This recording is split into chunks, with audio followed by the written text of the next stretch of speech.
Merci beaucoup, Florence. Merci également à Giacomo. Alors, mon nom est Daniel Bouchard. Je suis chef d'antenne du téléjournal Ottawa-Gatineau le week-end.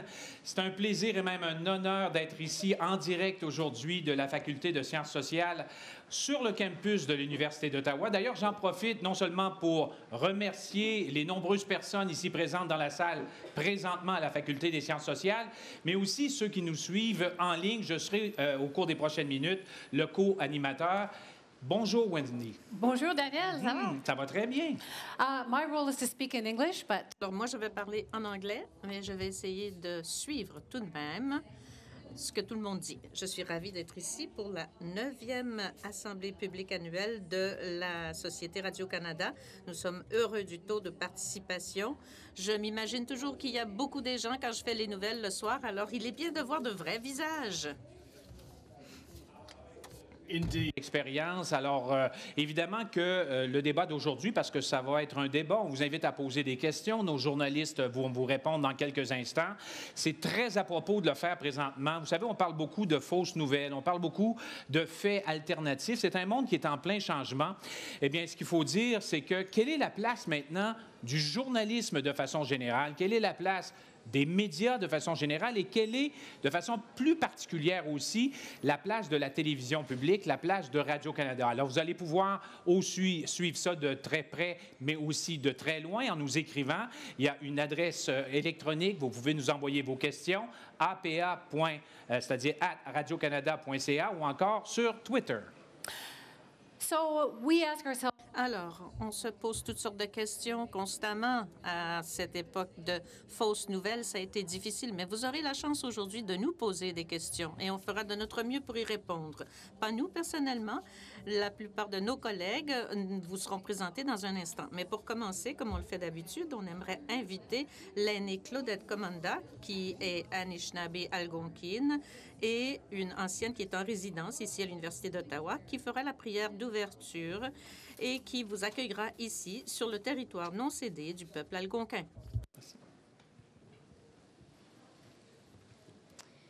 Hello. Bonjour. Bonjour, tout le monde. Anishinaabe aquí au Mamaweniniwag. Bienvenue tout le monde ici à la terre ancestrale des peuples algonquins, and I'm very honored to be here to welcome each and every one of you.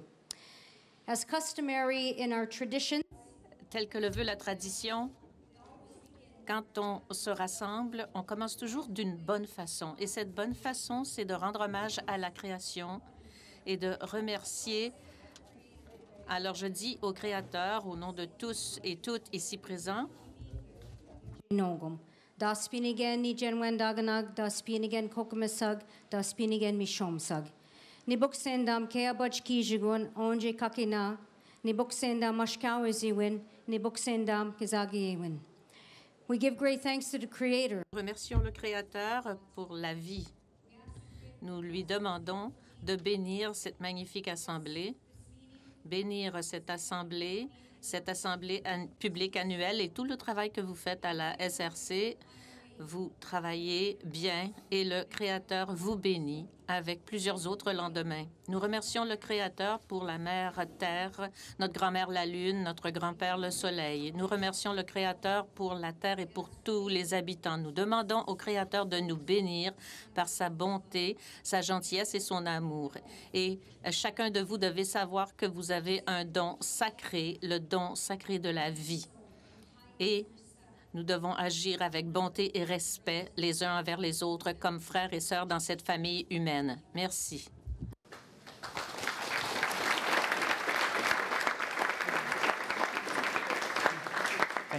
Thank you so much. Merci de nous accueillir ici. Maintenant, j'aimerais inviter deux personnes qui ont la gentillesse de nous accueillir ici sur le campus de l'Université d'Ottawa. Le doyen de la Faculté des sciences sociales, M. Marcel Mérette, de même que le doyen de la Faculté des arts, M. Kevin Key.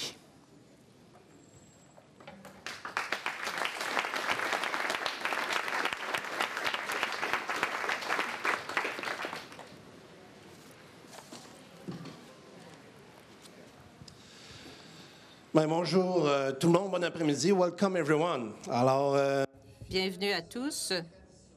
Comme le veut la tradition, faithful to our tradition. Des événements de marque où la diversité et l'engagement sont promus et valorisés. So, as such, we are especially pleased to be hosting the CBC. Nous sommes heureux d'être l'hôte de la communauté et de la SRC aujourd'hui. Je profite de l'occasion pour m'assurer que vous savez que dans cet espace populaire ici, dans cet immeuble, les étudiants en sciences sociales, nos chercheurs et nos professeurs s'efforcent tous de renflouer le savoir, d'échanger des idées sur la façon d'améliorer, de réimaginer la société. Ainsi, j'aimerais me dire que ce que l'on fait en matière de formation, d'enseignement et de recherche est quelque chose qui complète ce que un organisme comme la SRC essaie de faire. Les professeurs contribuent à l'éveil critique de la population, bien sûr en partageant leurs connaissances dans les classes, dans les publications de revues scientifiques, mais aussi souvent dans les médias. Alors qu'on sait très bien que les journalistes, vous avez un rôle extrêmement important, la lourde responsabilité d'exposer les faits afin de permettre au public d'accéder à la vérité. C'est ce travail complémentaire qui alimente l'opinion publique, qui contribue, il me semble, à la démocratie et voire la conscience sociale, morale de notre société. Alors, sur ce, je suis maintenant très heureux d'inviter mon collègue et ami, doyen de la Faculté des Arts, M. Kevin Key, à venir vous en dire un peu plus sur notre travail commun. Merci.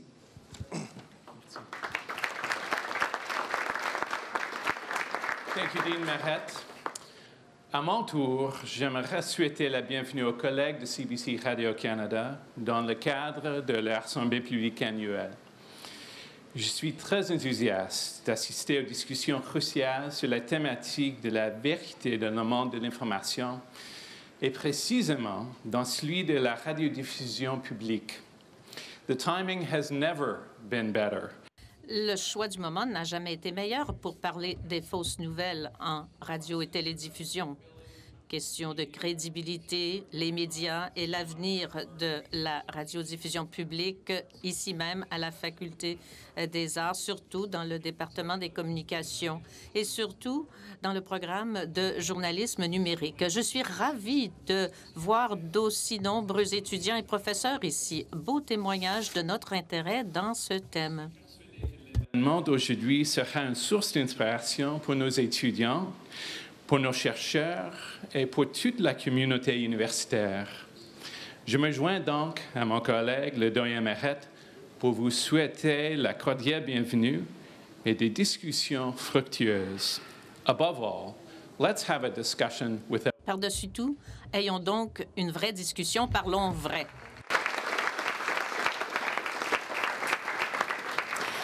Thank you very much. Merci beaucoup. Et maintenant, j'aimerais demander à Rémi Racine, qui est le président du conseil d'administration de CBC SRC. Rémi. Alors, messieurs les doyens, Maret et Key, mesdames et messieurs, au nom de CBC Radio-Canada, je vous remercie de nous accueillir sur votre campus. Nous sommes très heureux que vous ayez accepté de nous prêter cet espace et de nous essayer de donner l'occasion de vous rencontrer. J'aime beaucoup parler au public de Radio-Canada, aux jeunes et aux moins jeunes, et c'est quelque chose que je fais tous les jours. Aujourd'hui, c'est l'occasion pour moi et mes collègues du Conseil d'écouter ce que vous avez à dire à propos de l'avenir de la radiodiffusion publique au Canada. Je suis certain que nos échanges seront inspirants. As I approach the end of my term, Alors que je m'apprête à terminer mon mandat, et c'est la deuxième année que je dis cela, je tiens à vous dire à quel point je suis fière que CBC Radio-Canada soit devenue une organisation plus agile qu'avant, une organisation dont la réussite est due à l'innovation, la collaboration et le partenariat. Grâce à une infrastructure plus légère et à des processus plus efficaces, nous pouvons nous concentrer davantage sur ce qui est le plus important, créer des contenus extraordinaires qui vont à la rencontre du public et qui sont à votre image et favorisent les échanges.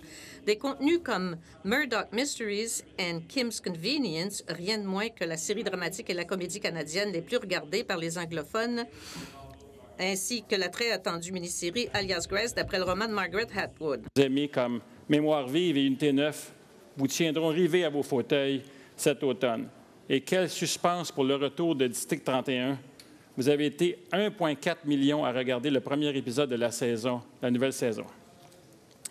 À cause de notre travail que nous accomplissons, nous attirons aussi certains talents des plus créatifs, innovateurs et énergiques du pays. Vous pouvez le constater tous les jours sur nos plateformes, sur toutes nos plateformes. Very soon. Bientôt, j'aurai l'occasion de redevenir, comme vous tous, un auditeur pour simplement profiter de la qualité de nos émissions et reportages. Mes amis, je crois que notre avenir est prometteur. J'aimerais maintenant vous présenter notre président et directeur général, Hubert Lacroix. Thank you, Rémi.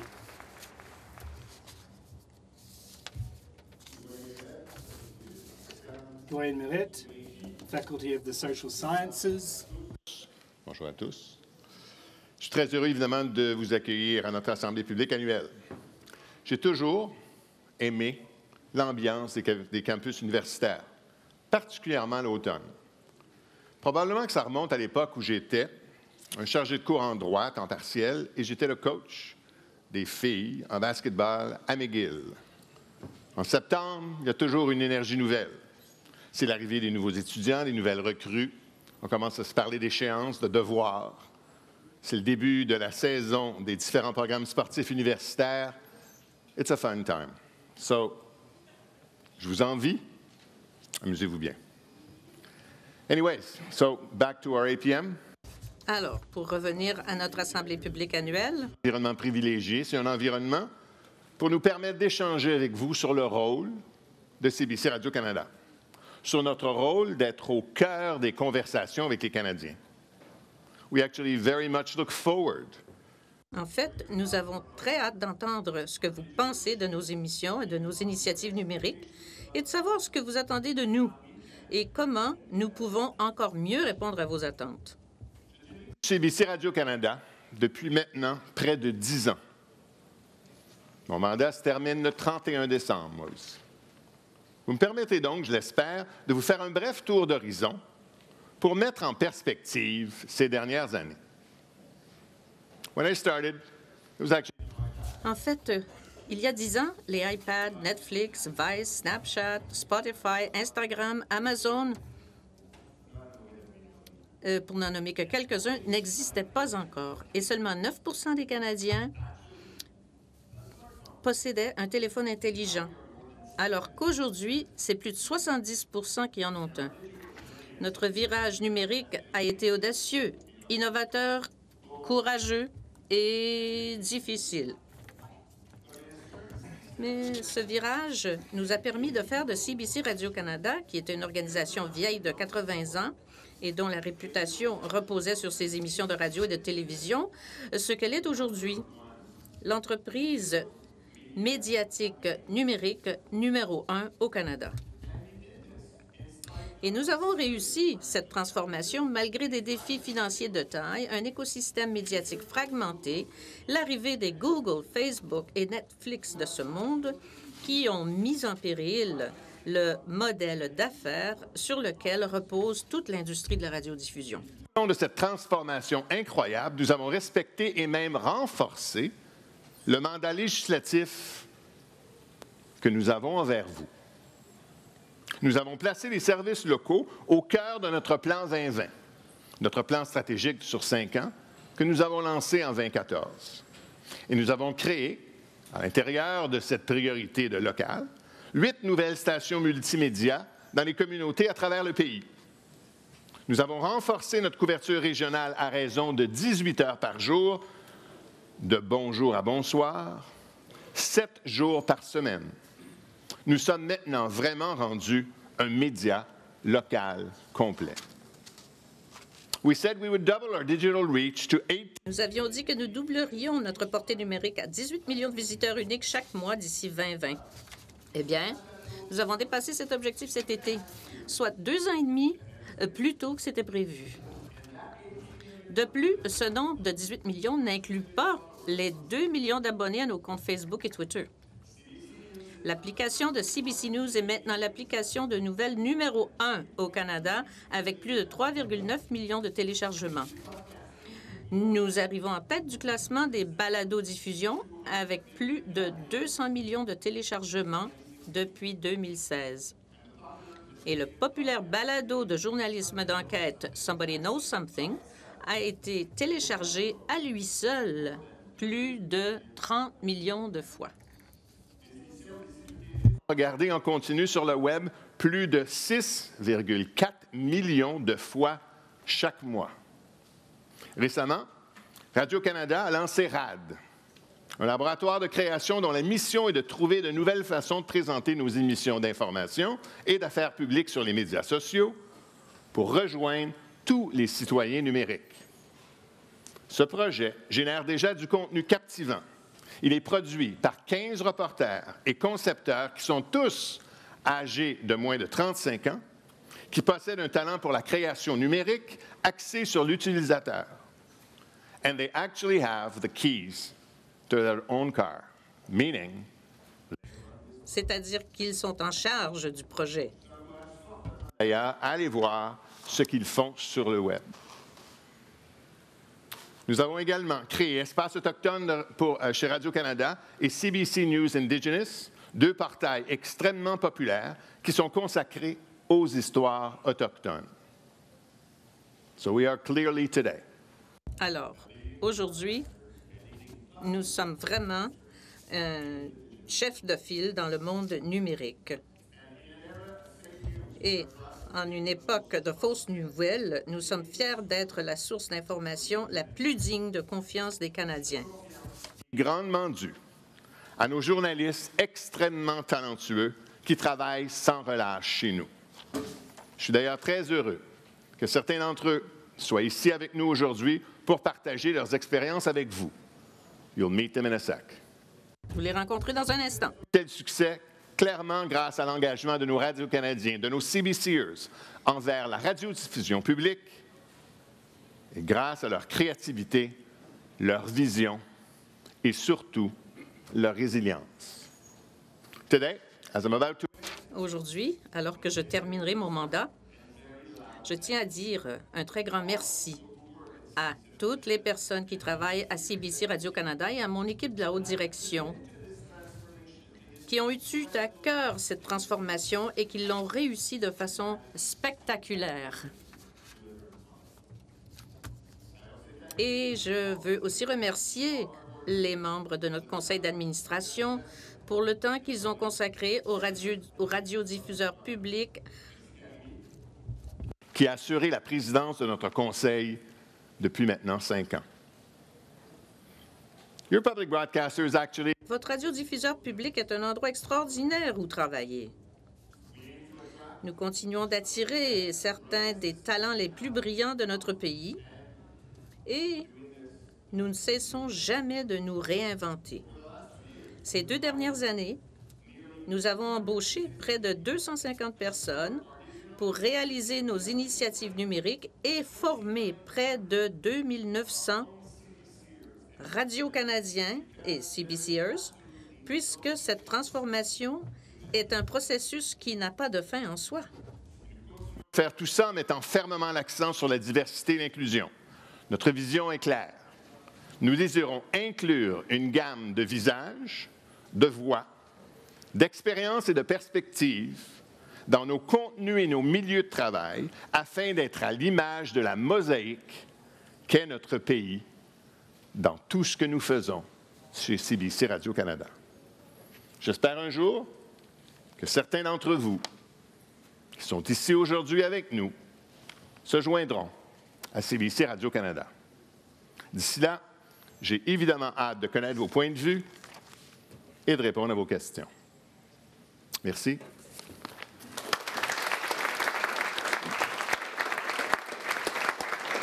Alors, merci beaucoup, Hubert. Alors, comme Hubert vient de le dire, tout à l'heure, nous allons vous présenter, en fait, dans un instant, des journalistes, nos collègues, qui vont répondre à vos questions. Les questions, je vous le rappelle, nous sommes en direct présentement sur Facebook. Elles peuvent venir en ligne sur Facebook, sur Twitter. Il y a aussi, bien sûr, notre adresse courriel. Et je vous rappelle aussi qu'en salle, vous pourrez également poser des questions. D'ailleurs, Giacomo et Florence, vous leur faites signe, ils iront vous porter à ce moment-là, ils sont dans le coin de la salle, des micros pour pouvoir poser vos vos questions. Alors voilà, le thème, je vous le rappelle aujourd'hui, parlons vrai, vérité, médias et avenir de la radiodiffusion publique. On en parle ensemble. Dans le fond, ce qu'on se pose comme question, c'est qu'à une époque où on parle beaucoup de fausses nouvelles, de faits alternatifs, quels sont les outils, quel est le savoir-faire que nous avons pour départager le vrai du faux? I found it so interesting listening to our J'aime tellement écouter notre presque ex-président parler de l'ancien temps. Quand j'étais à l'université, hein, c'était l'époque du Watergate. Et oui, j'ai cet âge et tout le monde regardait les journalistes comme des héros, alors que maintenant, nous sommes à une époque où le président des États-Unis nous appelle des fausses nouvelles. Alors, merci beaucoup. On a beaucoup de choses à se dire et je suis heureuse maintenant de vous présenter des collègues de CBC Radio-Canada à qui on va demander de s'avancer pour parler de crédibilité, valeurs publiques, démocratie et tous les grands thèmes. D'abord, Chelsea Agro, journaliste et animatrice de Marketplace CBC. Ouais. Olivier Arbour-Marche, journaliste au projet RAD. RAD est le laboratoire de journalistes de Radio-Canada. Christian Latreille est correspondant à Washington pour la télévision de Radio-Canada. Mélissa François est journaliste à Radio-Canada. Elle œuvre notamment au Réseau de l'information. Et mon collègue Mathieu Nadon, qui est chef d'antenne du téléjournal Ottawa-Gatineau en semaine. And I'd like to welcome Waukesha Rice. Et accueillons Waukesha Wright, qui est journaliste pour les régions de l'Ontario avec CBC News. Alors maintenant, amorçons la discussion.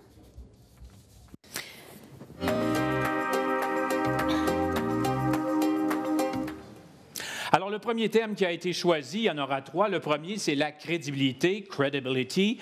Je vais poser ma question à un collègue qui travaille justement pour ce laboratoire de l'information.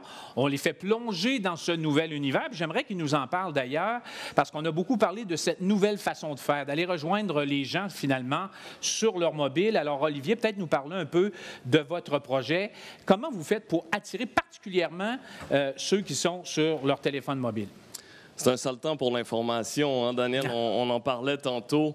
Il y a un flux incommensurable d'informations. C'est déjà assez difficile de départager ce qui est important de ce qui ne l'est pas. Là, en plus, il faut départager ce qui est vrai de ce qui est faux. Et là, dans tout ça, Radio-Canada doit demeurer un peu le repère de la crédibilité de l'information fiable, comme on l'a toujours fait. Mais en plus de ça, on en parlait tantôt, au-delà de la conception de fake news qu'on a, vous et moi, c'est-à-dire de nouvelles partiellement ou totalement inventées, il y a fake news, l'étiquette qu'on accole que certains accolent aux médias traditionnels pour miner leur crédibilité. Donald Trump le fait, on le voit sur Facebook à l'occasion, sous des nouvelles de Radio-Canada. Cette nouvelle-là, c'est fake news. Radio-Canada, c'est fake news. Et ça témoigne de quoi? Ça témoigne d'abord d'une crise de confiance envers les médias traditionnels, mais aussi peut-être d'une mauvaise compréhension de comment fonctionnent les médias, la machine médiatique qu'on perçoit souvent comme quelque chose d'assez opaque, parfois dirigé par des forces du mal. Et nous, en fait, dans tout ça, ce qu'on doit faire, à mes yeux, c'est d'être plus transparent, peut-être dans notre cheminement, dans notre parcours journalistique, d'exposer un peu les coulisses de notre raisonnement. Pourquoi on parle de ça, de ce sujet-là? Pourquoi on parle à ces personnes-là? Pourquoi on en parle de cette façon-là? Et à RAD, parce que c'est le temps de la plug, à RAD, nouveau projet de Radio-Canada, on essaie justement de lever un peu le voile sur les coulisses du journalisme pour rétablir un peu ce lien de confiance là, avec le public. Merci beaucoup, Olivier. Waukesha, I'm going to come to you. J'en viendrai à vous maintenant. On a parlé tout à l'heure, on disait que les gens nous faisaient confiance et venaient nous parler sur les médias numériques. Mais ça a été difficile quand même. Alors, quelle sorte de défis avez-vous rencontrés? Comment les avez-vous surmontés? Comment peut-on gagner la confiance du public? Eh bien, je pense que pour le moment, la réputation de Radio-Canada est faite et dans le royaume du numérique, tout le monde peut obtenir de l'information. Alors, toute grande ligne peut devenir virale en un rien de temps. Alors, je pense qu'il nous incombe, comme médias traditionnels et nouveaux médias, d'aider les gens à discerner le vrai du faux. Et il y a des façons faciles d'y arriver. D'abord, vérifier les sources. Sont des sources traditionnelles et bien vérifiées? Pouvez-vous regarder le site Web ou l'autre pour voir que c'est vraiment un vrai site de nouvelles? Et j'encourage aussi les gens à cliquer sur l'article et à le lire plutôt que de simplement regarder la manchette. Alors, parce que quand on commence à lire un article, on se rend compte si l'histoire est crédible. Il y aura des citations de gens et ceci vous aidera à bien comprendre l'enjeu. Une fois qu'on commence à s'engager dans ce genre de pratique, comme consommateur averti, vous pourrez faire la distinction entre le vrai et le faux. Question maintenant de la salle. Celle-ci nous vient de l'Internet de Rob. Comment vérifiez-vous les sources anonymes? Comment pouvez-vous vous assurer de vérifier les faits et protéger vos sources? Ah bon, ça, c'est une bonne question. Eh bien, oui, les sources sont vraiment la ligne de vie pour nos reportages. Et une fois qu'on obtient de l'information, on peut se tourner vers les postes de pouvoir, les gens qui sont redevables, leur présenter et vérifier si c'est vraiment un reportage ou pas. On verra d'après leur niveau de nervosité si ça s'applique ou pas. Alors, mais c'est le genre de choses qui nous arrivent constamment, tous les jours, avec les producteurs de son, les éditeurs. On détermine comment procéder avec certains reportages. Il faut faire très attention. Nous voulons toujours faire prévaloir la rectitude. Alors, cela, c'est évident, il y a beaucoup d'organisations de fausses nouvelles. Ça vient beaucoup en ligne présentement. Et Florence, il y a une autre question. Oui, un internaute qui s'adresse à Christian Latreille et qui demande: un diffuseur public peut-il faire du journalisme indépendant? Alors, peut-être une question qu'on pourrait adresser à Christian, entre autres choses? Bien, je pense que oui. Tout à fait. Radio-Canada est probablement l'exemple patent du média le plus indépendant au Canada. On a, je pense que ce qui nous aide beaucoup à Radio-Canada, c'est qu'on est guidé par des normes et pratiques journalistiques. Et ça, c'est unique dans l'industrie. On est surveillé par l'Ombudsman. La laisse est courte et ça doit être comme ça. We're accountable. Nous sommes redevables. Nous sommes... je pense que le public doit être en mesure de compter sur notre intégrité. Et notre intégrité à Radio-Canada, compte tenu du fait qu'on est beaucoup surveillé par l'Ombudsman, fait en sorte que vous avez tous les soirs sur nos différentes plateformes une information de qualité, diversifiée et crédible. Et c'est ça qui nous donne, permettez-moi l'anglicisme, un edge, une avance sur les autres médias. Il n'existe pas d'autres ombudsman, il n'y a pas d'ombudsman dans les autres stations privées. Et ça, je crois que pour les téléspectateurs, les auditeurs de Radio-Canada, c'est très rassurant de savoir que les journalistes, les réalisateurs, les reporters sont surveillés par l'Ombudsman et qu'on doit répondre à ces normes et pratiques journalistiques quotidiennement. Donc oui, c'est tout à fait possible à Radio-Canada, pour répondre à la question, de faire du journalisme et du bon journalisme indépendant, parce que nos patrons nous donnent la latitude aussi de travailler. It's complicated, though, because, you know, the other night... C'est compliqué parce que l'autre soir, au National, le prince Harry était en ville et Meghan Markle, ils se tenaient la main pour la première fois. On s'est dit, ça ne devrait pas faire partie des nouvelles, mais peut-être que oui, ça le devrait. Et chaque jour, il y a une différente histoire avec Trump. Comment décider si ce sont là les questions à signaler ou non? Quand on s'est fait tellement critiquer, le journalisme en général, pour ne pas avoir expliqué comment Donald Trump était devenu président, on a reçu toutes sortes de questions. On a commencé à interviewer des gens qu'on n'aurait jamais mis en ondes auparavant, comme Ken Poulter et quelqu'un qui travaillait pour la campagne de Kelly Leach. On leur a donné les ondes, ni plus ni moins. Est-ce que c'était la bonne chose à faire? Écoutez, c'était vraiment pas facile. On a des décisions difficiles à prendre tout le temps. Mais comme vous dites, nous avons beaucoup plus de règles à suivre à Radio-Canada. Une autre question maintenant, de Florence. D'un internaute qui s'adresse à Mathieu Nadon et Christian Latreille et qui demande quelles sont les actions concrètes que devrait prendre CBC Radio-Canada dans les enjeux de fausses nouvelles. Alors, Mathieu en premier. Oui, bien écoutez, j'ai le goût de partager avec vous un exemple très, très concret qu'on a vécu lors des inondations printanières qui sont survenues un peu partout, notamment en Ontario et au Québec. La région de l'Outaouais, l'est de l'Ontario, ça a été une des régions les plus touchées. Quand on pense aux fausses nouvelles, souvent on a l'impression on a en tête une photo qui peut être virale, qu'on partage sans trop de conséquences. Par exemple, on a vu une journée apparaître une photo d'un énorme poisson qui, semble-t-il, avait été vu flottant dans les rues de Gatineau. Vous l'avez peut-être vu, évidemment, c'était faux. Les gens qui ont partagé ça, il n'y a pas trop de conséquences à ça. Personne n'est mort parce qu'on a parlé de cette nouvelle-là. Mais la même journée, on a reçu une information assez crédible à l'effet qu'il y avait un barrage d'Hydro-Québec qui avait cédé tout près d'ici et qui allait inonder encore plus les municipalités qui avaient été touchées. Et ça nous a pris, je vous dirais, 1 heure ou 2 avant d'être capable de valider cette information-là, parler à des gens sur le terrain qui ont pu vraiment aller voir ce qui se passe. Pendant ce temps-là, il y a des médias qui ont partagé cette nouvelle-là, des citoyens l'ont partagée.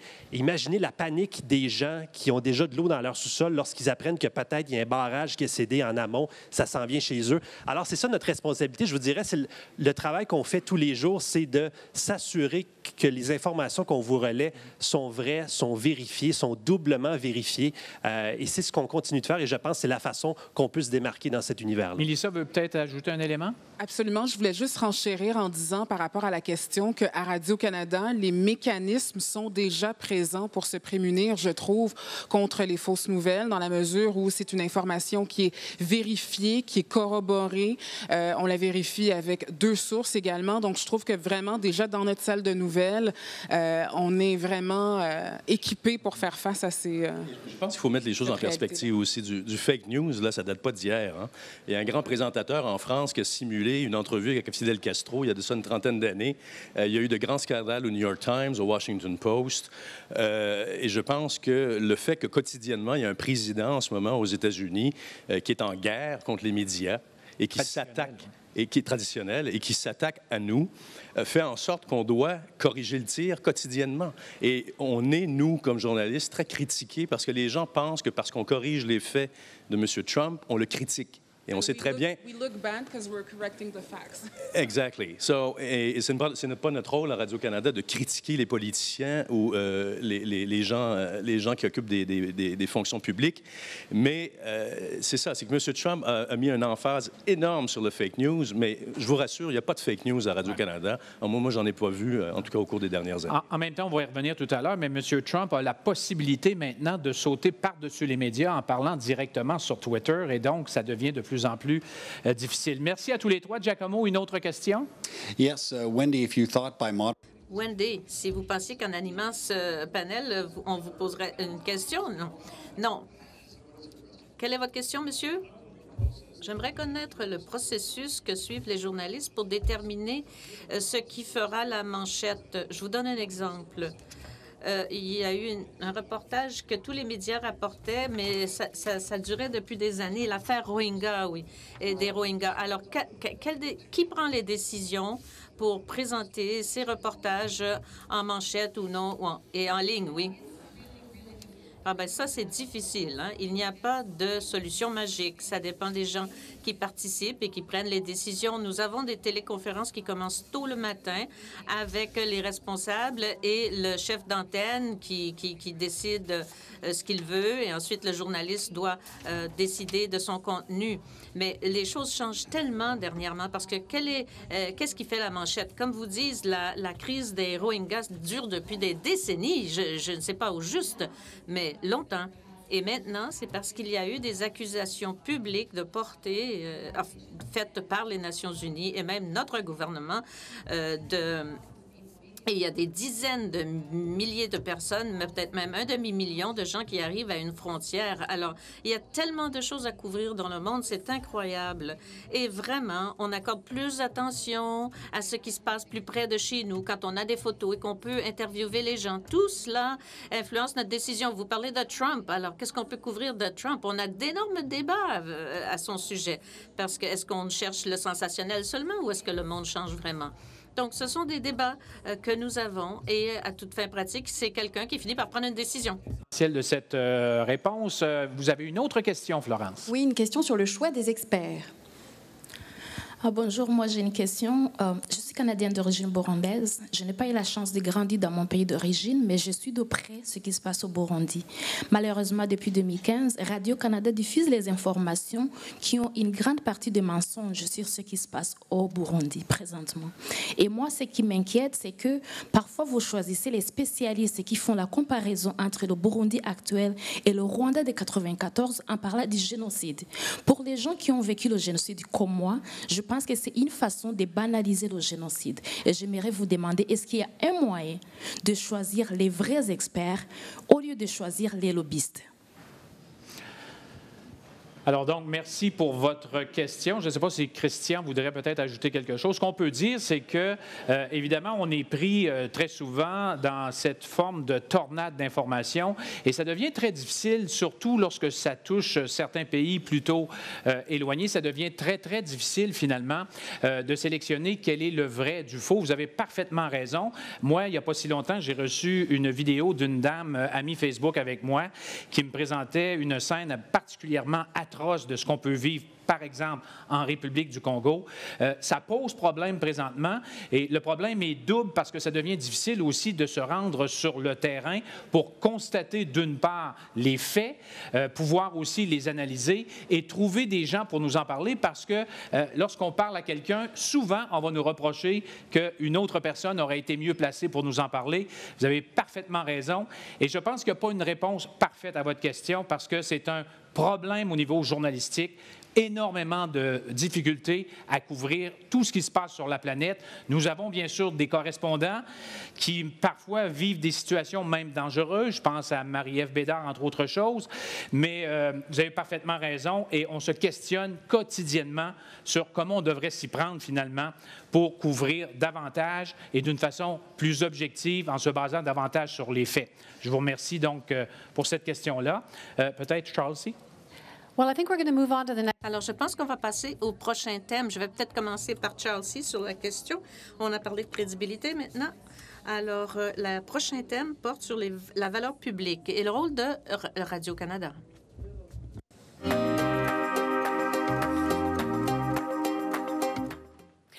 So, Charles, I'm going to start with you on. Alors, je commence avec vous, Charles.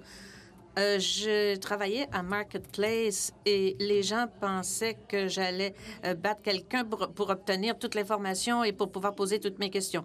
Mais c'était plus facile de faire cela parce que souvent, on avait les réponses à ces questions parce qu'il y avait tellement de recherches qui avaient été faites au préalable. Alors maintenant, quand on interviewe un politicien et que c'est un nouveau sujet, on essaie de déterminer de quelle façon l'aborder. Mais on ne peut pas trop insister. Mais à Marketplace, vraiment, vous le faites. Alors, parlez-nous-en un peu. Alors, qu'est-ce qu'il y a de spécial de Radio-Canada, CBC, qui investit tant les ressources là-dedans? Eh bien, je pense que vraiment, c'est tellement une période incroyable et emballante pour travailler dans ce journalisme d'enquête à Radio-Canada maintenant. Et je pense que c'est le cas pour bien des raisons. Mais surtout, alors qu'il y a tellement d'unités d'enquête qui voient leurs portes fermées, nous prenons de l'expansion. Et on voit le changement, on le vit. Il est double, en fait. Vous n'avez peut-être pas tous les détails, mais nous sommes en pleine réorganisation maintenant dans l'immeuble. Et l'un des nouveaux piliers dans l'immeuble, c'est le journalisme d'enquête. Alors, nous avons vu non seulement la réorganisation, mais aussi de nouveaux investissements. Par exemple, à Marketplace, l'année dernière, le monde de l'immobilier était sur l'esprit de tout le monde, mais grâce à des fonds particuliers, on a pu aller en Australie et lever le voile sur la façon dont ils font les choses ailleurs dans le monde. Et grâce à l'enquête qu'on a faite, eh bien, l'Ontario, maintenant, en ce moment, est en train d'étudier la réforme de l'immobilier. L'une des choses à laquelle il pense, Sharon Martin, qui elle-même a regardé ce qui n'allait pas avec les logements loués à Toronto. Pourquoi est-ce qu'il y a tellement de gens qui n'en ont pas de logement? Et après, là, maintenant, on voit que le gouvernement de l'Ontario, grâce à nos enquêtes, va faire une réforme des logements loués dans la province. Alors, c'est emballant tout cela parce que grâce à nos ressources et les choses que l'on peut accéder à Radio-Canada, ce n'est pas donné à tout le monde. Et nous travaillons maintenant avec une nouvelle unité de journalisme de données numériques et on verra le résultat de leur travail à Marketplace. Mais c'est fantastique d'avoir ces gens-là près de nous. Et moi, j'ai pris un cours justement là-dedans il y a quelques semaines et j'ai appris des choses que je mets déjà en pratique. Alors, c'est vraiment une période emballante pour travailler dans le journalisme d'enquête, pas seulement dans l'actualité, mais cela percole également à toutes sortes d'autres thèmes. D'encadrement, on a parlé de l'Ombudsman, on a parlé de nos politiques journalistiques. Je sais qu'il y a plusieurs de mes étudiants ici présentement derrière nous, d'autres de mes anciens étudiants dans la salle. Je suis certain que ça va les intéresser, Mélissa, de vous entendre parler. Lorsqu'on est journaliste et qu'on reçoit une affectation le matin, on n'est pas laissé au dépourvu. Il y a toute une équipe d'encadrement. Parlez-nous un peu de votre quotidien par rapport à cette valeur publique. Oui, alors moi, dans mon quotidien, je dirais que je suis vraiment dans le feu roulant de l'actualité, dans la mesure où je travaille souvent pour l'émission du matin sur RDI, qui est la chaîne d'information en continu. Alors, c'est sûr que lorsqu'on arrive le matin, il faut être au courant des grandes lignes de ce qui se passe dans l'actualité, mais souvent, on est pris de court aussi par un événement qui arrive très rapidement. Alors, oui, il y a toute une chaîne de coordination dans la mesure qu'il y a le chef de pupitre qui va prendre la décision et qui va nous déployer. Lorsqu'on arrive sur place, c'est bien important aussi de laisser savoir à nos collègues qu'est-ce qui se passe, parce qu'il y a beaucoup de monde dans la salle de nouvelles qui dépendent de nous. Nous, on est un peu sur le terrain, en tant que reporter sur le terrain, les yeux et les oreilles de l'équipe dans la salle de nouvelles, que ce soit l'équipe web ou encore les preneurs de décision. Alors, rapidement, il faut tweeter l'information. Ça, c'est une réalité. Je peux même pas dire que c'est une réalité nouvelle, mais une réalité avec laquelle on s'est adapté. Puis ensuite, mettre au courant toute l'équipe dans la salle de nouvelles. Et là, la machine part. Et moi, c'est ce que j'aime, je dirais, personnellement, dans mon métier, c'est d'être dans l'action, dans le feu roulant, dans le continu. C'est vraiment mon beat. Alors, je pense que ça décrit un peu le fonctionnement, pour ma part, sur les ondes RDI, la chaîne d'information en continu. C'est captivant, mais on apprend beaucoup chaque jour. Ça va vite. On a une question de Florence. Oui, une question qui s'adresse à Christian Latreille, un internaute qui demande, avec les nouvelles technologies et le transfert rapide de l'information, comment est-ce que la correspondance à l'étranger reste pertinente? Bien, je pense qu'elle garde toute sa pertinence. Tout d'abord, Radio-Canada est le seul réseau à avoir des correspondants à l'étranger. Et malgré le fait que, oui, on est dans un flot d'informations énorme et les sources d'informations se multiplient, je pense qu'il n'y a rien qui remplace encore un reporter qui est sur le terrain et qui raconte une histoire. Que ce soit aux États-Unis, que ce soit en Russie, au Proche-Orient, en France. Quand on rencontre des gens, on parle aux gens, on leur tend notre micro, et qu'on revient au bureau et qu'on fabrique une histoire et qu'on la présente le soir, dans mon cas, au téléjournal, je pense qu'il n'y a rien qui remplace ça. Et c'est ce qui permet au public d'être en contact avec des réalités que nous, on vit. Comme tu disais, nous sommes les yeux et les oreilles délégués des téléspectateurs. Et moi, ce n'est pas une question que je me pose. Je pense que tout ça peut vivre ensemble. Twitter, Facebook, name it. Je pense qu'il y a de la place pour le reportage terrain et je pense que c'est ce que fait de mieux Radio-Canada. Once a year, all of the foreign correspondents come. Une fois par année, tous les correspondants de l'étranger viennent à Toronto, Montréal ou Ottawa. Nous avons une réunion et ça peut paraître un petit peu étrange, mais moi, je viens le cœur gros parce que je suis tellement fière.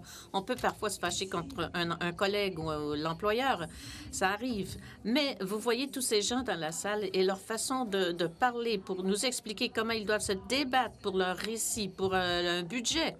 Et on vient de le voir avec la crise des Rohingyas à la frontière du Myanmar et du Bangladesh. Alors, vous voyez, on voit des bribes parfois sur les médias sociaux de ces choses et c'est bien beau parce que nous avons les yeux tournés sur le monde, mais en ayant nos propres correspondances et contrairement à tout autre réseau au monde, alors c'est vraiment spécial. Maintenant, j'aimerais revenir à vous sur cette idée de valeur publique. Une chose que Radio-Canada essaie de faire plus particulièrement depuis 5 ans, c'est d'avoir une voix plus crédible pour les peuples autochtones. Parlez-nous un peu.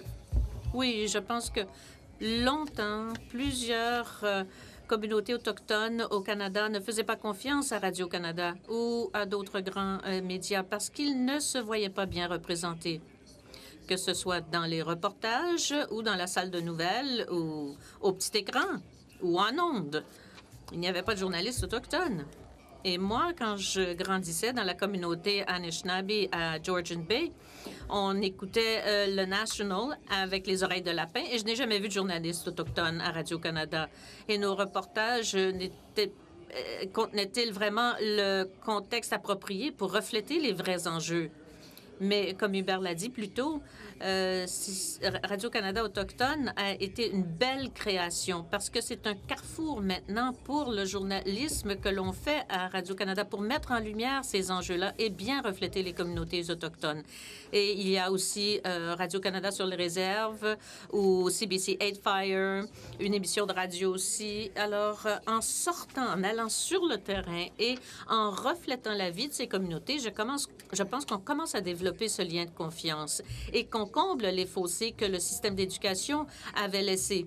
Alors, je ne sais pas si on peut complètement se rattraper et combler tous les vides de l'expérience vécue au secondaire et au primaire, mais au moins, je pense qu'on peut rectifier le tir.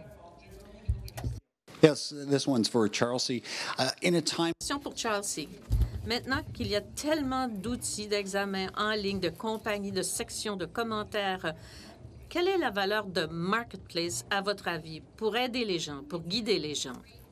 Ah, ça, c'est une bonne question. Eh bien, les gens sont partout où les gens interviennent maintenant plus que jamais auparavant. Et ce qui est intéressant, c'est que, étrangement, cela nous aide parce que tout est tellement transparent. Les gens ont des opinions et n'ont pas peur d'en faire part. Et en un sens, cela peut nous aider en journalisme parce qu'il y a beaucoup plus de façons, d'outils et de ressources à notre disposition. Et pour des gens qui n'avaient pas d'endroit où partager leur opinion avant ou communiquer ou partager leur expérience. Alors moi, je trouve que c'est l'un des nouveaux outils à notre portée. Et bien sûr, il faut être prudent, faire attention, mais cela, je pense, a ouvert toute une gamme d'occasions, et surtout pour Marketplace, parce que l'on veut vraiment entendre le son de cloche des consommateurs. On en a parlé un peu plus tôt, mais là, on commence à avoir beaucoup plus d'authenticité, de transparence dans nos émissions. Si vous avez vu ce que Adawani avait fait l'année dernière, elle est dans la voiture, elle voyage, on va montrer ça à l'émission vendredi. Je pense qu'on commence à remarquer cette transparence dans notre façon de raconter nos histoires. Et c'est bien. L'envers de la médaille, c'est qu'on commence aussi à nous voir aussi faire enquêter comment les compagnies utilisent les critiques, les choses comme ça. Donc, c'est vraiment un couteau à deux tranchants, mais c'est un nouveau chapitre pour nous. Et je pense que ça vaut vraiment la peine. Que tout de suite, on passe au prochain thème, le troisième de la journée.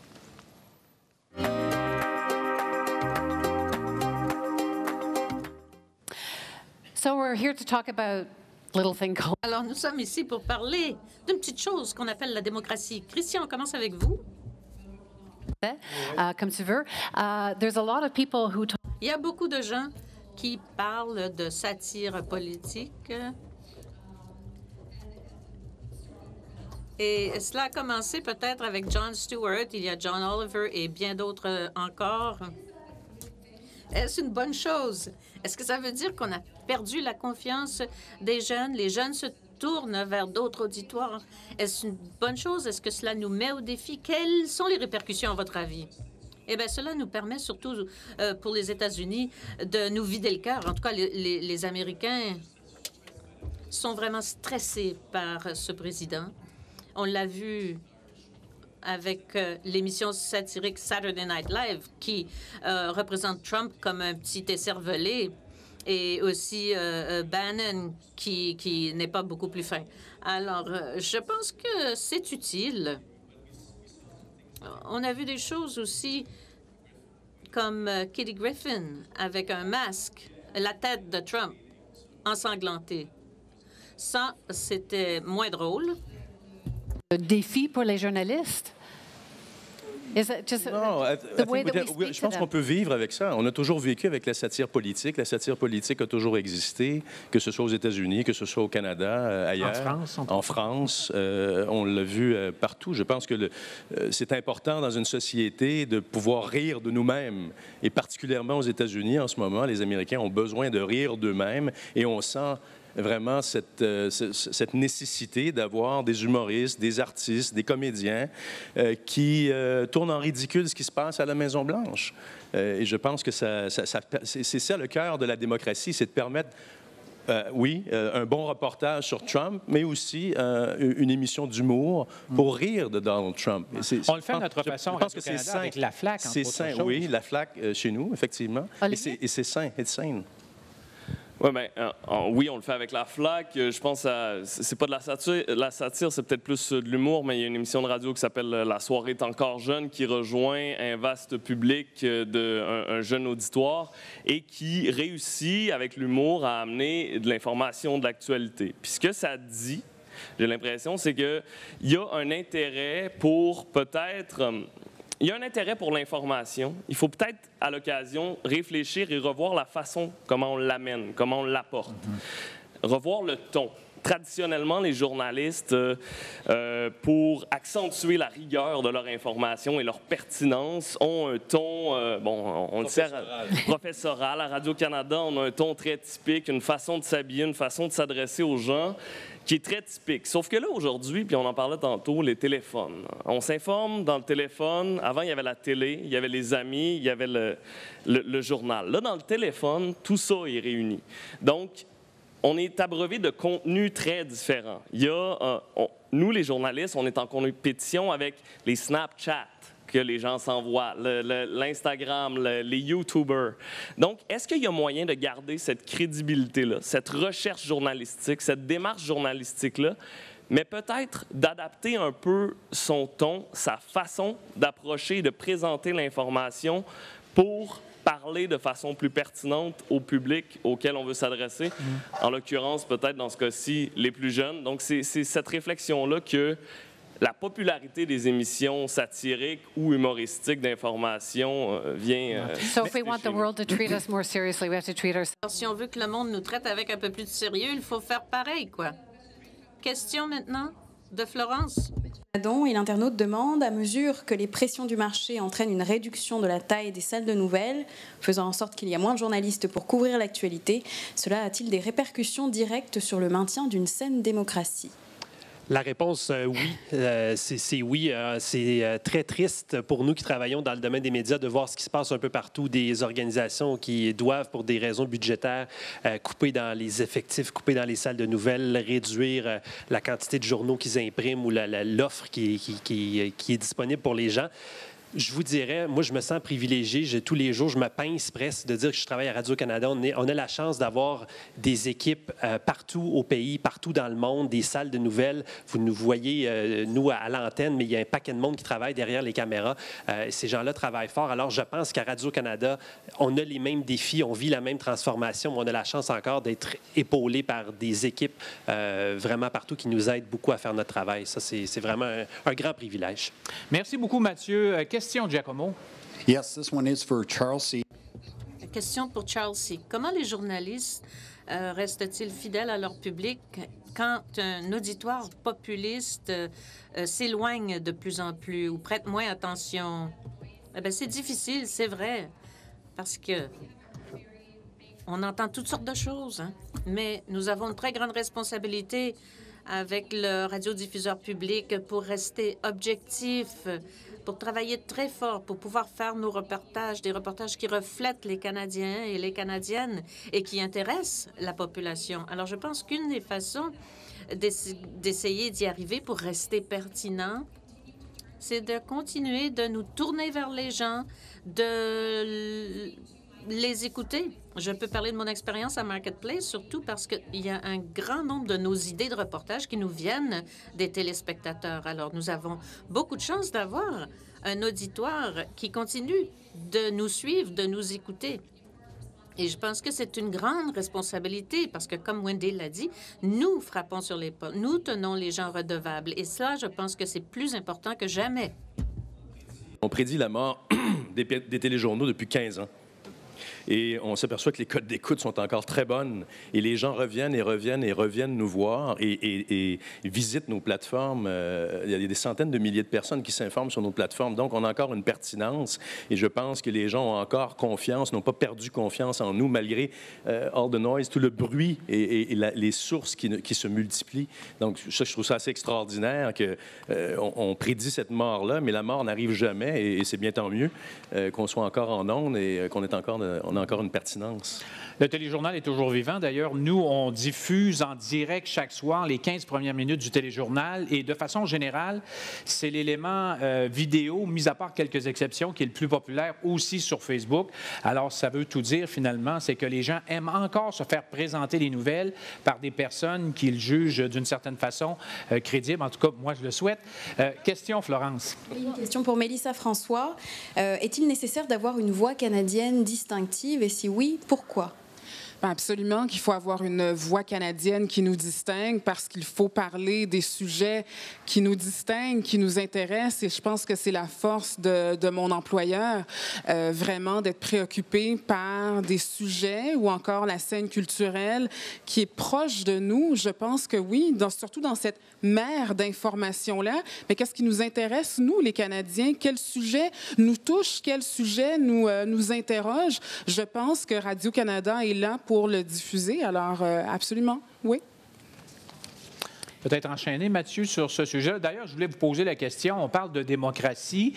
Qu'est-ce qu'on fait au téléjournal, mis à part le fait que je viens de dire qu'on diffuse sur Facebook, mais qu'est-ce qu'on fait pour aller chercher les gens dorénavant sur leur téléphone cellulaire, entre autres choses? J'ai le goût de faire du pouce sur ce qu'Olivier disait tout à l'heure. On est en train, nous aussi, de réinventer les formats, la façon dont on parle pour être capable de parler à ces jeunes-là qu'on veut tous attirer, qui sont là, qui sont prêts à nous regarder, qui sont prêts à se connecter avec nous. Il faut être capable de les rejoindre où ils sont, être capable de les toucher directement. Par exemple, on est au Québec, on entre dans la période des élections municipales et on lance aujourd'hui même à Radio-Canada, Ottawa-Gatineau, un partenariat avec la Commission jeunesse de Gatineau. Ça s'appelle C'est parti, je vote. Et on va suivre des jeunes, certains n'ont même pas l'âge de voter encore, tout au long de la campagne, qui vont nous dire, eux, qu'est-ce qui est important pour eux. Nous, on pense dans nos réunions le matin, il faut qu'on parle de transport en commun, il faut qu'on parle de taxes municipales, mais les jeunes, de quoi ils veulent entendre parler?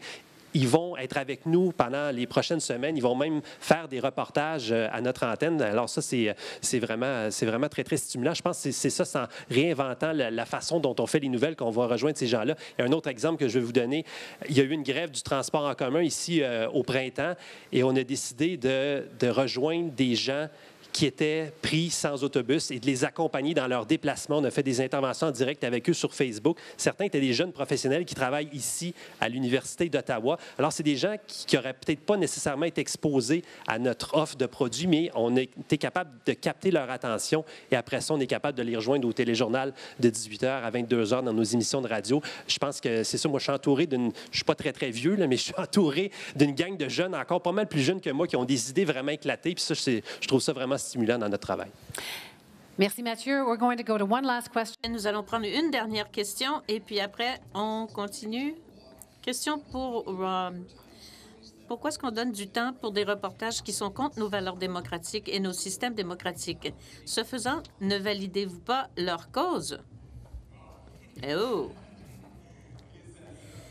Bon, c'est bien pour un milieu universitaire comme celui où on se trouve. Eh bien oui, ce sont des débats dans lesquels on se retrouve. Wendy en a parlé tout à l'heure.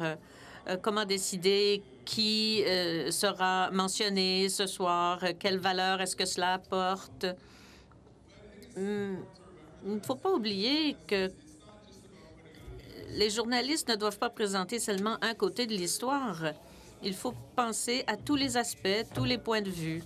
Nous n'avons pas beaucoup de temps non plus en ondes et malheureusement, c'est ainsi qu'on est perçu parfois comme présentant quelque chose qui était de mauvais goût ou qui s'oppose aux valeurs démocratiques, comme vous l'avez dit.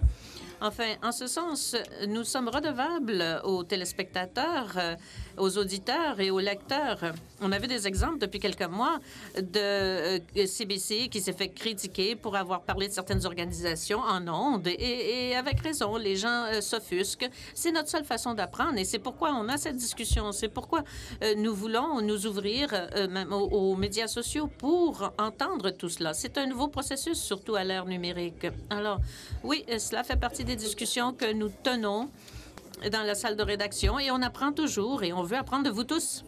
Alors, il ne nous reste plus que quelques minutes. Je pense que l'idée, c'est d'essayer de prendre des questions de la salle ici. Si quelqu'un veut lever la main. Peu importe où vous êtes, faites signe à Giacomo, faites signe aussi à Florence. Ils vont aller vous trouver avec le microphone. Je vois plusieurs étudiants, je vois des enseignants aussi qui sont dans la salle présentement.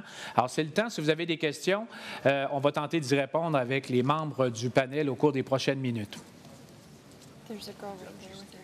Allez-y. On a une question ici. So my question is, I'm a professor here at the University of Ottawa. Je suis professeur à l'Université d'Ottawa, département des communications. Et je me demande, en notre époque, est-ce que le réseau de nouvelles par câble de Société Radio-Canada ne devrait pas être offert gratuitement aux auditoires plus jeunes? Je ne pense pas que personne ici ait jamais entendu cette question. Eh bien, je ne sais pas si quelqu'un veut essayer de répondre. Moi, je ne vais certainement pas... mais j'aimerais... Ce serait peut-être Hubert pour répondre à cette question-là ou... We can talk about Hubert, rights. Hubert. Well, je peux vous parler de ça. You know, it's all about rights. It's about the platforms that... C'est pas une question de droit, c'est une question de plateforme, de notre relation avec les radiodiffuseurs. On n'est pas capable de faire parce qu'évidemment, lorsqu'on a une entente avec un câble distributeur pour que notre signal soit reçu sur son réseau, sur le nombre par exemple, de canaux qu'il lui va offrir à son public et que nous, on passe par-dessus ça et qu'on offre ça directement aux personnes qui nous écoutent, mais ça crée évidemment un conflit entre la relation commerciale que nous avons avec le câble distributeur et nos initiatives de ce genre. That's basically... Alors voilà, en gros.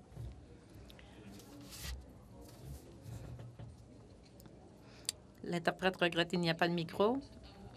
Donc, je pense que vous pouvez avoir une bonne idée ou accès à énormément de contenu sur l'Internet à Radio-Canada.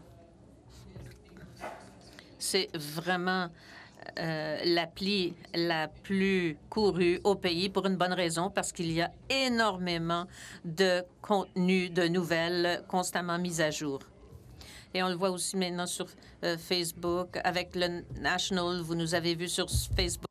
Alors, de plus en plus, ce contenu-là devient disponible et ça relance les conversations avec les câbles distributeurs.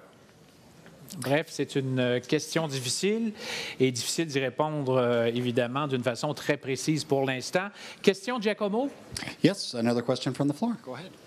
Ma question est la suivante. Comment peut-on être certain que le reportage reflète bien la diversité de tous les Canadiens, y compris les racialisés, les femmes et aussi les gens de différents mondes, de milieux ruraux et urbains? Énorme question. C'est la question qu'on se pose, nous, depuis le début de l'information. Et les choses changent tout le temps. This question is for Heather. So sorry. La question est pour Heather. Oh, désolé. J'essayais de répondre pour vous. Alors, à vous la parole, Heather. Heather Conway est chef VP. Que faites-vous au juste? La grande patronne de la télé anglaise. Beaucoup de respect pour mes journalistes. Bon. Je suis vice-présidente exécutive de CBC. De toute évidence, la représentation, le reflet de nos communautés sont très importants pour nous dans tous nos services, pas seulement à l'actualité, mais bien dans le divertissement, à la radio, dans nos choix numériques. Et nous travaillons très fort pour le faire tous les jours. Comme on l'a dit déjà, Jennifer Maguire, qui est ici, qui est responsable des nouvelles, a commencé le portail autochtone. Ça fait quoi, 5 ans, peut-être plus? pour faire cela, justement, à l'interne, nous avons mis sur pied différentes ressources pour le personnel. Et je suis la représentante du groupe LGBTQ. Je suis elle.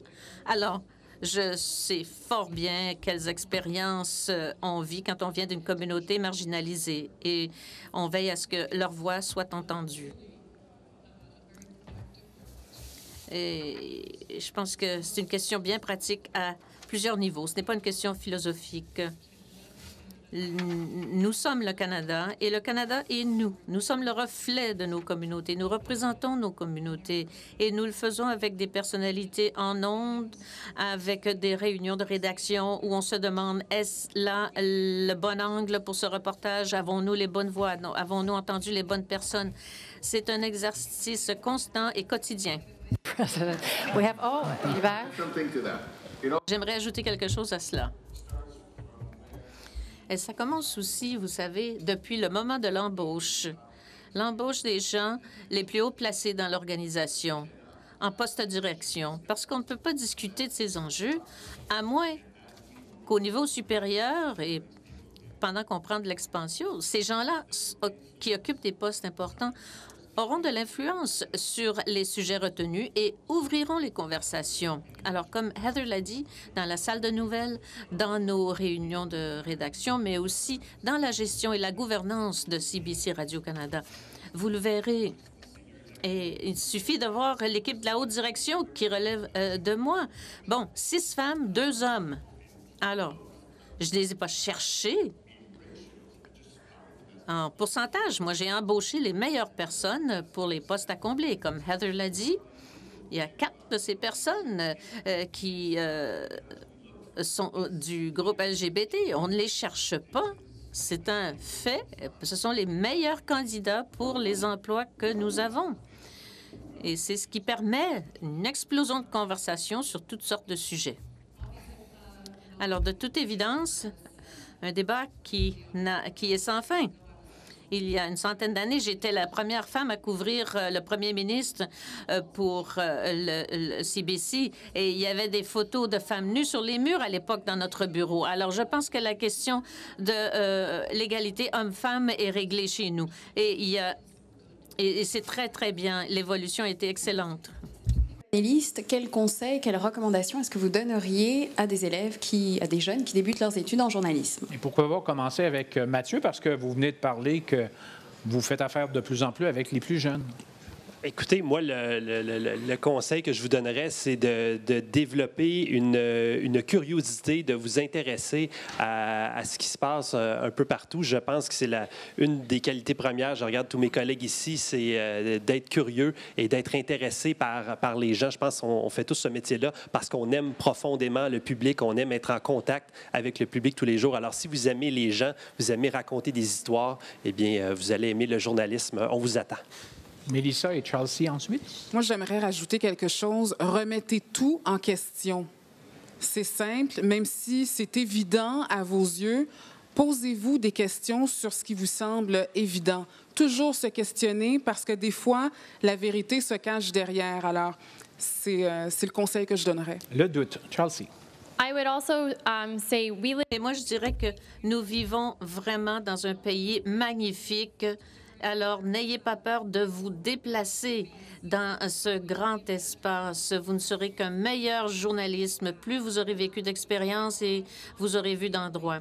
Je peux vous dire honnêtement, d'expérience en ayant travaillé en Colombie-Britannique, en Alberta, en Ontario, tout cela m'a donné une perspective particulière. Et plus particulièrement, je pense que c'est très pertinent aujourd'hui, m'a donné une pensée critique. Tu viens d'en parler, mais ce n'est pas suffisant d'être curieux. Et quand quelqu'un vous dit quelque chose, vous lui demandez « Pourquoi? Pourquoi me dis-tu cela? D'où viens-tu? Pourquoi en est-il ainsi? » Il ne faut pas arrêter une réponse bien simple. Et c'est une question de stimuler sa curiosité. Et quand on parle de réputation et de crédibilité, c'est énorme. Et je pense qu'on n'a pas suffisamment de pensée critique jour après jour. Vas-y, d'abord. Il faut être là aussi pour les bonnes raisons. On n'est pas là pour être devant la caméra ou c'est pas un métier glamour, être journaliste. Il faut être là pour servir l'intérêt public avant tout. Il faut être là parce qu'on a à cœur la société, le vivre ensemble et qu'on souhaite l'améliorer. On a l'air négatif des fois, les journalistes, parce qu'on pointe ce qui ne fonctionne pas. Mais c'est dans le but de tenir les personnes responsables accountable. Ça, c'est pour le bilinguisme de ma réponse. Dans le but d'améliorer toute sa société, le vivre ensemble. Voilà. Moi, je vous dirais, la passion, c'est un métier extraordinaire. Essentiel, extraordinairement essentiel. Moi, j'ai fait 10 ans d'enquête avant d'arriver à Washington et il y a plusieurs de nos enquêtes à Radio-Canada et à Enquête qui ont fait changer des choses dans la société. Je pense que le journalisme peut faire changer des choses, tient les pouvoirs publics responsables et on demeure un watchdog, on surveille les pouvoirs. C'est votre argent que les gens que vous envoyez dans les parlements, dans les différents parlements au Canada, c'est votre argent que ces gens-là gèrent et je pense que les journalistes sont encore là pour surveiller les gens qui administrent cet argent de façon à ce que vous en ayez le plus possible, justement, pour votre argent. Ouais. Avant qu'on prenne la dernière question dans la salle, Wog, peut-être un mot. What advice would you give to a young... Quel conseil donneriez-vous à un jeune qui voudrait devenir journaliste un jour?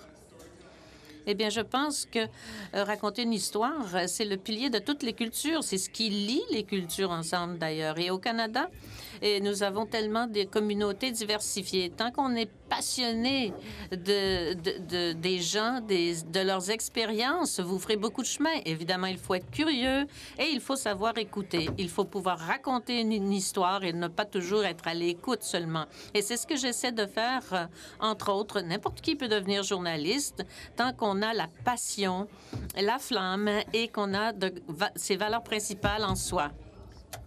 Sur les communautés francophones et acadiennes, alors Madame, je vais vous demander peut-être de la contracter un petit peu votre question. Vous dites vouloir refléter la réalité de la diversité canadienne. Qu'en est-il de l'importance que vous accordez aux francophones hors Québec? Tout indiqué pour Mathieu parce que le téléjournal est à cheval sur justement la frontière entre l'Ontario et le Québec. On dessert un public varié, bien entendu. Alors peut-être répondre à la dame. Et ça fait partie, je peux vous dire, de nos préoccupations quotidiennes. Wendy parlait tout à l'heure du processus d'une journée qui nous amène jusqu'à nos bulletins d'information du soir. Ça commence très, très tôt le matin par des réunions. Et nous, effectivement, on est diffusé à la fois pour des gens de l'Ontario, à la fois pour des gens du Québec qui n'ont pas les mêmes réalités, qui n'ont pas les mêmes préoccupations. Mais on s'assure, notre équipe et mon équipe et moi, de cibler les enjeux importants pour chacune des communautés. C'est pas toujours évident. Il y a des journées où on va beaucoup parler du Québec parce qu'il y a beaucoup de choses qui se passent. Il y a d'autres journées où on va beaucoup parler de l'Ontario. Et savez-vous, moi, je reçois des courriels. Des fois, des gens me disent, écoutez, ce soir, il me semble que vous avez trop parlé du Québec et le lendemain, je reçois, vous avez trop parlé de l'Ontario. Ça, je vois ça comme un signe qu'on fait bien notre travail et les communautés francophones hors Québec. Écoutez, hier, c'était la journée des Franco-Ontariens qui a été célébrée non seulement ici à Ottawa, mais un peu partout en Ontario. Ça nous tient à cœur et ça fait définitivement partie de nos priorités tout au long de la journée. Dans une perspective générale, j'aimerais peut-être qu'on apporte le micro à M. Bissonnette pour répondre à cette question pour l'ensemble du pays, dans le fond, puisque M. Bissonnette est responsable de l'aspect francophone de CBC. Exactement. En complément de réponse, vous savez, il y a 20 centres de production francophones de Radio-Canada partout au pays, ce qui fait que chaque matin, il y a 20 émissions de radio différentes qui sont faites pour refléter les communautés un peu partout. Une émission sur Vancouver, une émission sur Moncton, bref, dans chacun des grands centres où il y a de la population francophone. Même chose en fin d'après-midi, un bulletin de nouvelles qu'on retrouve à 18h également dans chacun de ces marchés-là.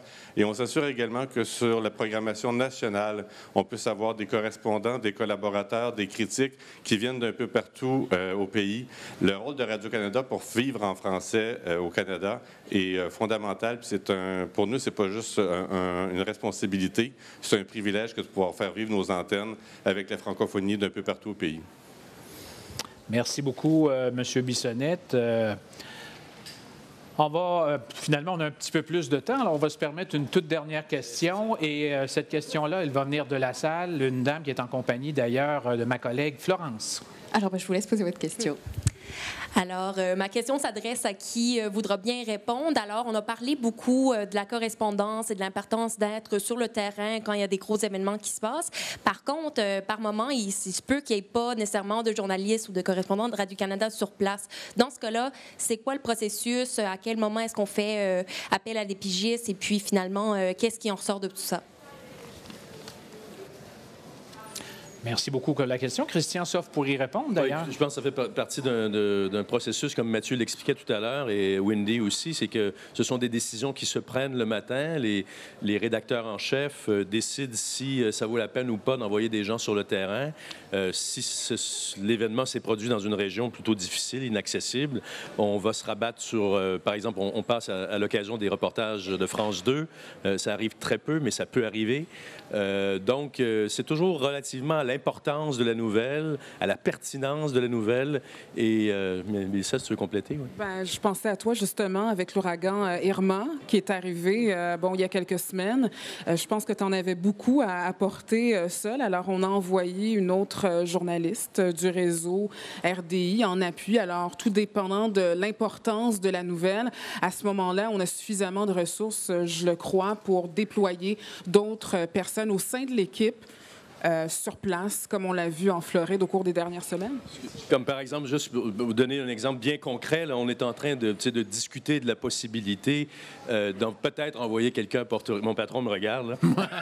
De peut-être envoyer quelqu'un à Porto Rico, mais je ne sais pas, ça appartient à la direction de Radio-Canada. On sait ce qui se passe à Porto Rico. Il y a une population qui est coupée du monde en ce moment, qui est tout près en tout cas de mon territoire à moi, aux États-Unis. On verra bien. Mais tout ça est évalué avec beaucoup de sérieux par la direction de Radio-Canada. I'm afraid we are out of time. Je crains que nous n'avons plus de temps. Je voulais vous remercier tous pour vos questions, vos contributions. Ça a été très intéressant. Je sais que quand j'ai commencé ma carrière, il y avait beaucoup de technologie. On avait toute la journée, on avait beaucoup de ressources. Mais maintenant, tout va tellement vite. Olivier, vous avez parlé de la façon dont les gens se tiennent informés. On le sait que ça a beaucoup changé. Alors, je ne sais pas si je dois me dire que je suis chanceuse d'être si vieille et d'avoir connu l'ancienne façon ou maintenant. Enfin, je pense que c'est fantastique que CBC Radio-Canada se trouve dans le milieu de tout cela. Merci à tous d'être venus et d'avoir partagé notre fierté à travailler pour Radio-Canada et relever tous les défis auxquels nous sommes confrontés. Que, bien sûr, quand on parle de journalisme, on parle d'un chaînon important de la démocratie. Cette assemblée publique annuelle, bien sûr, c'était un exercice démocratique. On vous a donné la chance de poser vos propres questions. D'ailleurs, j'en profite pour remercier, bien sûr, nos 6 panélistes que j'invite à accueillir comme il se doit. Merci beaucoup d'être venus. Évidemment, aussi à vous tous en salle, je vous remercie de vous être déplacés. Merci de votre attention. Merci aussi pour vos questions. Merci à Giacomo. Merci à Florence. Et bien sûr, merci à tous ceux qui nous écoutent en ligne, qui nous ont écoutés. C'est la fin de la web-diffusion. We have one more thing that we want. Encore une chose. Parce qu'on ne fait pas seulement que des nouvelles à Radio-Canada. Il y a le téléjournal, le National et toutes les émissions de radio, mais à Radio-Canada, il y a bien d'autres choses aussi. Alors, nous vous remercions tous de vos contributions et nous allons vous présenter maintenant à un groupe complètement différent. Avec nous aujourd'hui sont des amis de Kim's Convenience, qui est la comédie numéro 1 du Canada, qui a eu une première année extraordinaire. Ils sont de retour cette année. Ils sont nommés pour 11 prix Canadian Screen. Alors, félicitations.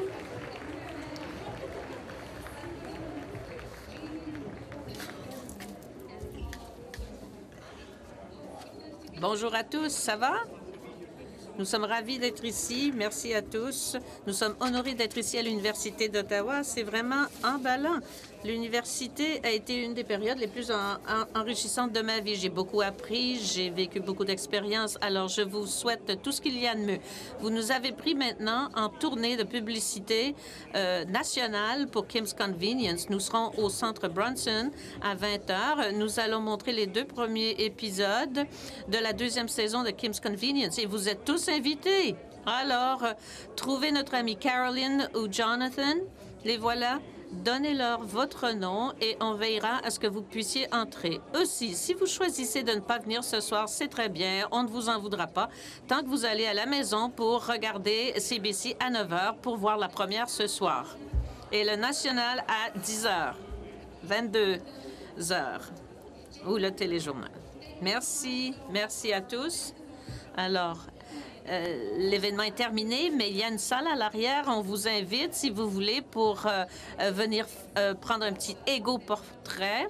Ne vous gênez pas. Venez prendre un petit verre d'eau. C'est tout ce qu'on a. C'est tout ce qu'on peut se permettre. Mais merci d'être venu nous rencontrer. Alors, c'est ici qu'on s'arrête. Je tiens à vous remercier, que vous soyez à la maison, au travail ou ici en salle. Merci beaucoup pour votre présence. À la prochaine. Merci, Daniel. Merci beaucoup, Wendy. Voilà, cette assemblée publique annuelle se termine. On aimerait remercier Giacomo et moi, toutes les personnes qui se sont déplacées ici à l'Université d'Ottawa. Merci aussi à tous ceux et celles qui nous ont suivis en ligne, en direct sur Facebook. Cette rencontre, elle va être archivée sur le site Internet de CBC Radio-Canada. Yes, to echo what Florence said, a big thank Alors, je répète ce qu'elle a dit. Merci à toutes les personnes présentes à l'Université d'Ottawa et à vous tous en ligne. Ce fut un plaisir de transmettre vos questions à ce beau panel. Merci d'avoir été des nôtres à l'Assemblée publique annuelle de Radio-Canada. Et si vous voulez revoir le tout, vous pouvez visiter le site web cbc.radio-canada.ca/AMP.